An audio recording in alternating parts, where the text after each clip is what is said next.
Welcome to Southwest Desert, where adventure meets the arid beauty of the American Southwest. Join me as we explore Southwest's lost historical characters, stunning desert vistas, forgotten Native American history, or tales of lost gold mines. There's always something new to discover. Subscribe now and hit the bell icon so you don't miss out on our latest desert adventures. Let's journey together into the heart of the Southwest Desert. Sit back and enjoy.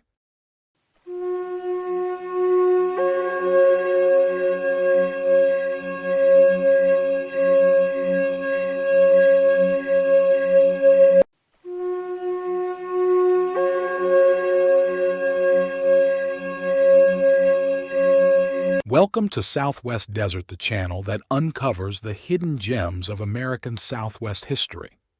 Today, we're venturing into the heart of the American Southwest to explore a military outpost that played a pivotal role in shaping the region's destiny. Join us as we unravel the fascinating story of Fort Union, New Mexico. Picture this: a vast, arid landscape stretching as far as the eye can see. The year is 1851, and in the newly acquired territory of New Mexico, a fortress is rising from the dusty earth. This is Fort Union, a place that would soon become one of the most important military outposts west of the Mississippi River. But why here? Why now? To understand the significance of Fort Union, we need to step back and look at the bigger picture of mid-19th century America. For more than 2 decades before the American occupation of New Mexico in 1846, wagon trains had been traversing the Santa Fe Trail. This vital commercial artery connected the American frontier in Missouri with the Mexican cities of Santa Fe and Chihuahua. It was a lucrative but dangerous route, with traders accepting the risks of Native American raids and other hazards as part of the cost of doing business. But everything changed when General Stephen W. Kearny marched into Santa Fe in 1846, planting the Stars and Stripes and declaring American sovereignty over the region. With this act, he inadvertently set in motion a chain of events that would lead to the creation of Fort Union. Thank you for joining your desert frontiersman Alan for another Southwest tale. If you would like to help support my channel and time, hit the Super Thanks heart icon on the bottom of the video and contribute. This is very helpful. Relax and enjoy. You see, Kearny had made a bold promise to the citizens of Santa Fe. They could now look to him for protection. It was a promise easier made than kept. The territory was vast, encompassing not just present-day New Mexico, but also all of Arizona north of the Gila River, southern Nevada, and part of Colorado. Fort Marcy in Santa Fe simply couldn't stretch its resources thin enough to police this enormous area effectively. Meanwhile, the Santa Fe Trail was busier than ever, but the character of those traveling it had changed.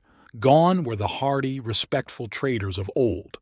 In their place came a new breed of frontiersmen, trigger-happy, and all too ready to shoot first and ask questions later. Their reckless behavior, particularly towards Native Americans and buffalo, inevitably led to retaliation and escalating violence along the trail. The cries for protection grew louder, and Congress finally listened. In September 1851, construction began on Fort Union. Its mission was twofold: to serve as the headquarters of the 9th Military Department of the United States Army and to act as a supply center for 40 to 50 smaller forts scattered across a 500-mile radius. But building a fort of this magnitude in such an isolated location was no small feat.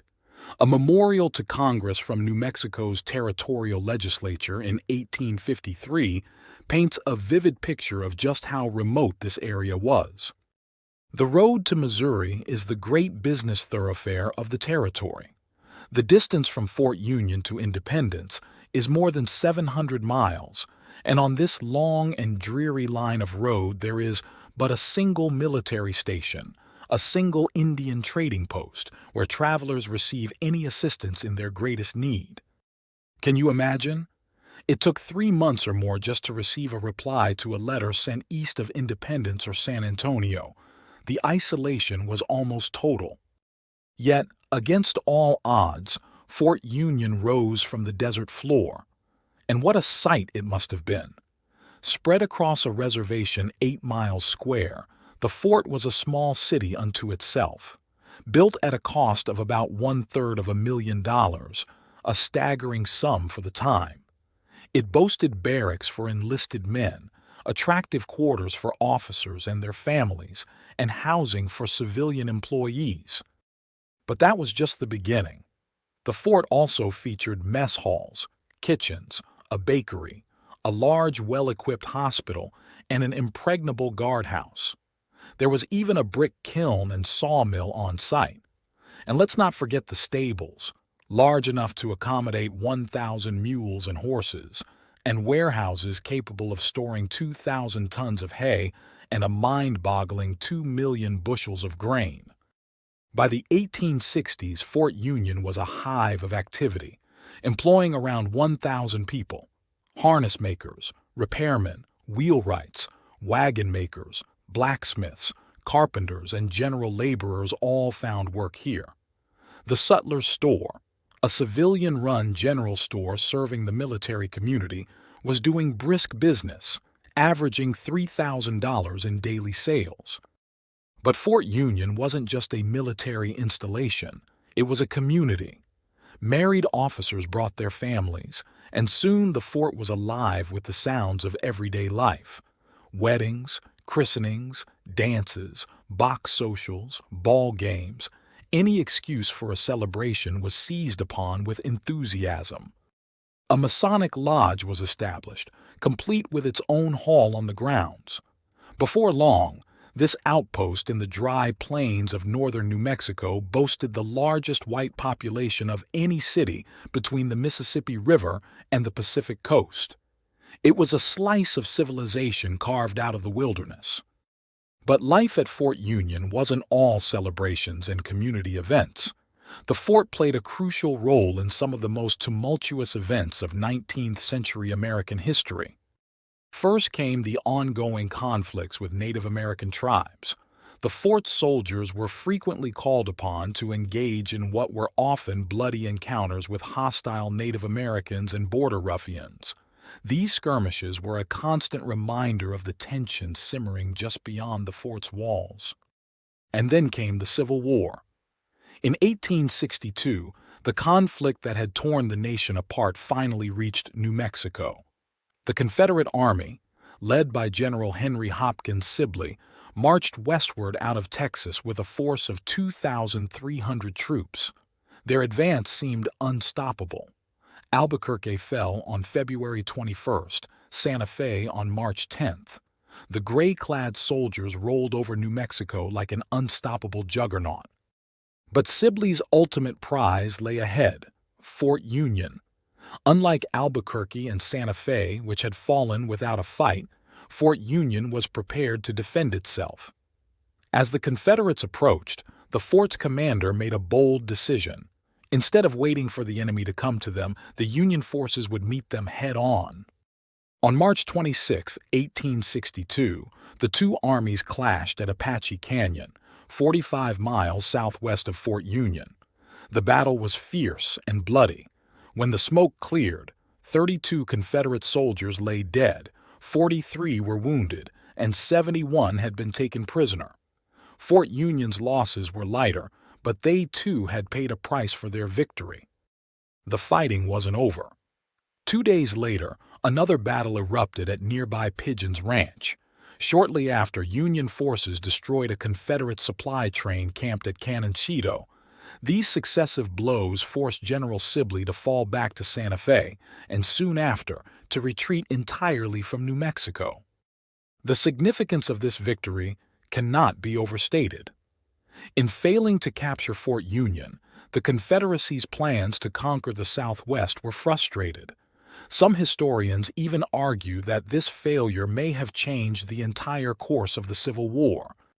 In the years following the Civil War, Fort Union continued to play a vital role in the American Southwest. Throughout the 1860s and 1870s, troops from the fort took part in numerous operations against various Native American tribes. The Apaches, Navajos, Cheyenne, Arapahoes, Kiowas, Utes, and Comanches all felt the might of Fort Union's military power.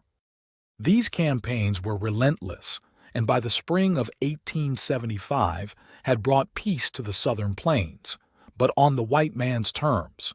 It was a peace bought at a terrible cost to the Native American way of life. As the Indian Wars wound down, Fort Union's role began to change. Its soldiers were now more likely to be called upon to track down outlaws, quell mob violence, or mediate feuds. The days of large-scale military operations were coming to an end. But even as its military importance waned, Fort Union's role as a supply depot continued to flourish. That is, until 1879, when progress arrived in the form of the Santa Fe Railroad. The iron horse had finally outpaced the wagon train, and the Santa Fe Trail, the lifeline that had given birth to Fort Union, was rendered obsolete. The writing was on the wall. By 1891, Fort Union had outlived its usefulness. The fortress that had once been the largest and most important military outpost west of the Mississippi was abandoned, its buildings left to the mercy of the harsh New Mexico elements. Today, Fort Union stands as a silent sentinel to a bygone era. Its adobe walls, weathered by time and the elements, still whisper tales of the soldiers, settlers, and Native Americans who shaped the destiny of the American Southwest. But the legacy of Fort Union lives on, not just in the ruins that still dot the landscape, but in the very fabric of New Mexico and the surrounding states. The fort played a crucial role in opening up the West for American settlement, for better or worse. It was a catalyst for change, a harbinger of the new order that would reshape the American frontier. As we reflect on the history of Fort Union, we're reminded of the complex tapestry of American history. It's a story of ambition and progress, of conflict and cooperation, of triumph and tragedy. In many ways, the story of Fort Union is the story of America itself, a nation forged in the crucible of the frontier, always pushing westward, always seeking new horizons. Before we close, let's take a moment to remember some of the notable figures who walked the grounds of Fort Union. General Edward Richard Sprigg Canby, who would later be killed while negotiating peace with the Modoc tribe in California, served here. So too did Kit Carson, the legendary frontiersman whose name became synonymous with the American West. Even some future Civil War legends passed through Fort Union. Thomas J. Stonewall Jackson, before he earned his famous nickname, spent time here. So did John A. Logan, who would go on to become a Union general and later a U.S. Senator. And let's not forget Ulysses S. Grant, the man who would lead the Union to victory in the Civil War and later become President of the United States.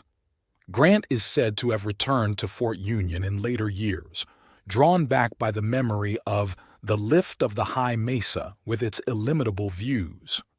As we leave Fort Union behind, let's carry with us the lessons it offers. Let's remember the courage of those who built a community in the wilderness, the sacrifices made in times of war, and the complex, often painful process of nation building. But let's also remember the cost of that progress, the displacement of native peoples, the violence of conquest, and the irreversible changes wrought upon the land. Fort Union may be gone, but its story, our story, lives on. Thank you for joining us on this journey into the heart of American Southwest history. Until next time, this has been the Southwest Desert. Happy trails.